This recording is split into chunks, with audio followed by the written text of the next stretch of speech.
Hi everybody, and welcome to a Psychic Emergency Room. My name is Jennifer and I am a professional psychic, and I put together this video for you guys. I hope that you find it helpful and entertaining, and if you do, please let me know by commenting below and liking this video.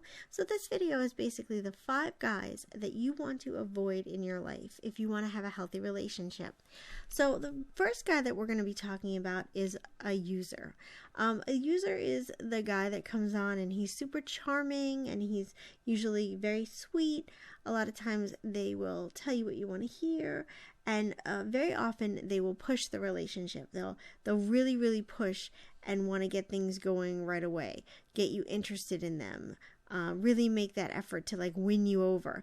And then once they win you over and they feel like they have you under their control, then they slide back and start dosing out the loving in very small amounts. This is the guy who calls you up for a booty call and doesn't ever want to take you out on a date. This is somebody who makes you feel unbalanced in the relationship. It makes you feel like you're doing much more for him than he's doing for you. He will break promises. You know, his love is conditional. It's basically when you give him what he wants, then he will, give you what you want. This is definitely a guy that you want to avoid. If you are in a relationship with somebody like this guy, you need to really evaluate your decision making, because he's really only in it for himself.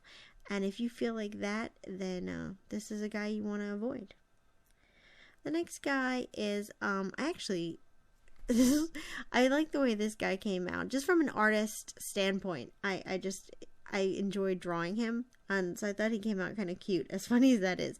But, he kind of fits his archetype. This next guy that we're going to be talking about is the loser. And the loser is lazy, slothy. When you try to have a conversation with them or ask their opinion or ask their input or their help, they are very indifferent. They give you kind of like a meh. They're just not interested in you or what you're going through. They're not emotionally available. They often, not always, but often are engaging in illegal activities, drugs, drinking, gambling, sometimes crime. They are just not there for you. These are the type of guys that kind of just set up residence in your house or just kind of sloth around you, and they don't give you anything. They're just there. They're on the couch. They're playing video games. Not that I'm against that, because I love playing video games, but if that's their life ambition. These are also guys that often will masturbate and not have sex with you because they're too lazy or whatever. So that's just another little tidbit. Sorry, I did get a little graphic. Hope the kids aren't watching, but this is an adult video, so I'm just gonna go with it. The third guy you want to avoid is the abuser. So we had the user, the loser, and now the abuser, or another word that I like to call him is the control freak. This is a guy who comes on and he can be very charming, very gentle, but a lot of what he does is very manipulative. He'll come in often in a way to try to help you or rescue you, but he is definitely trying to slowly isolate you from your friends, convincing you that they're not good for you, convincing you that he's the only one that's good for you. He often is the one who will try to control the way you look, the way you dress, who you hang out with, and also is really adept at making you feel insecure about yourself, emotionally, mentally, or physically. And he does it in subtle ways, like he's caring or trying, but it's a way to systematically make you feel bad about yourself. This person wants you all to themselves. They want to isolate you and abuse you and take advantage of you, usually because they have their own emotional trauma. If you're dealing with this kind of a guy, you need to really think about running away.